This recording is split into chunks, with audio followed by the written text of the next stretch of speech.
Hello বন্ধুরা, আমরা আলোচনা করছিলাম বাংলাদেশের ক্ষুদ্র নৃগোষ্ঠী সম্পর্কে। বাংলাদেশের ক্ষুদ্র নৃগোষ্ঠীদের মধ্যে অন্যতম একটি নৃগোষ্ঠী হচ্ছে মণিপুরীরা। মণিপুর শব্দটি এসেছে ভারতের মণিপুর রাজ্য থেকে। ভারতের মণিপুর রাজ্যে অনেক পুরনো অধিবাসীদেরকে মণিপুরী বলা হয় এবং তাদের অনেকে আমাদের বাংলাদেশে বসবাস করে এবং তাদেরকেই আমরা মণিপুরী হিসেবে চিহ্নিত করি। এই ছবিগুলোতে তোমরা মণিপুরীদের বিভিন্ন কর্মকাণ্ড দেখতে পাচ্ছ। তাদের জীবনটি বৈচিত্র্যপূর্ণ। কখনো তাদেরকে দেখতে পাচ্ছ ফসলের কাজ করছে, কখনো তাদেরকে নৃত্য করতে দেখছো। মণিপুরী নৃত্য কিন্তু অনেক বিখ্যাত, তোমরা হয়তো এর কথা শুনেছো বা অনেকে দেখারও সৌভাগ্য অর্জন করেছো। তাদের সংস্কৃতি অনেক বৈচিত্র্যপূর্ণ। এখানে কয়েকজন মণিপুরী মেয়েকে মণিপুরী নৃত্য করতে দেখা যাচ্ছে এবং তাদের একটি বাড়িও আমরা দেখতে পাচ্ছি। এবার আসো আমরা মণিপুরী জীবনধারা সম্পর্কে কিছু তথ্য জেনে নিই। মণিপুরী নৃগোষ্ঠীর লোকেরা সিলেটের কাছে কমলগঞ্জ ও মৌলভীবাজারে বসবাস করেন। এর পাশাপাশিও এই নৃগোষ্ঠীর অনেকে ভারতের মণিপুর রাজ্যে বাস করেন। মণিপুরীরা দুইটি ভাষাগোষ্ঠীতে বিভক্ত, অর্থাৎ মণিপুরীদের দুইটি ভাষা রয়েছে।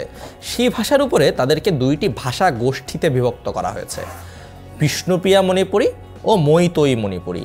চাকমা কিংবা সাঁওতালদের যেরকম একটি মাত্র ভাষা রয়েছে, মণিপুরীদের সেখানে দুইটি ভাষা রয়েছে এবং দুইটি ভাষার দুইটি ভাষাগোষ্ঠী রয়েছে মণিপুরীদের ভেতরেই। তারা হচ্ছে বিষ্ণুপ্রিয়া এবং মৈতৈ। এই শব্দ দুটি আমরা সকলেই মনে রাখার চেষ্টা করব।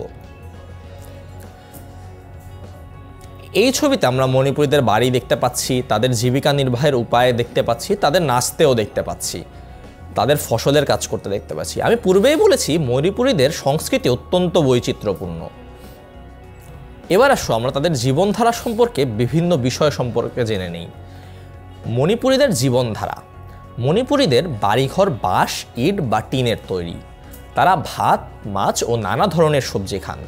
মাংস সামাজিকভাবে নিষিদ্ধ, তাই তারা তা খান না।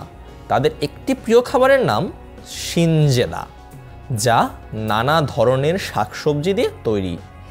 মণিপুরীরা মূলত কৃষিকাজ ও তাঁতি।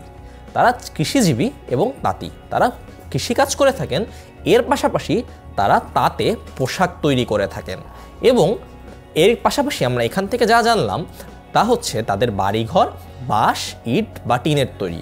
অর্থাৎ আমরা সাধারণত যে বাড়িগুলো দেখে থাকি সেগুলো যেভাবে হয় মণিপুরীরা সেইভাবেই বাড়ি তৈরি করে।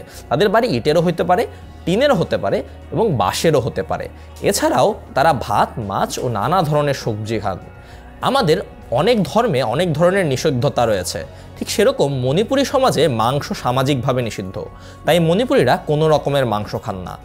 তাদের প্রিয় খাবারের একটি হচ্ছে সিনজেদা, যা নানা রকম শাক সবজি দিয়ে তৈরি। এই অধ্যায়ে এবং এই পাঠে আমরা মণিপুরীদের জীবনধারা সম্পর্কে জানলাম।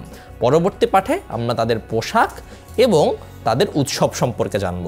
আজ এ পর্যন্তই, দেখা হচ্ছে পরবর্তী ভিডিওতে।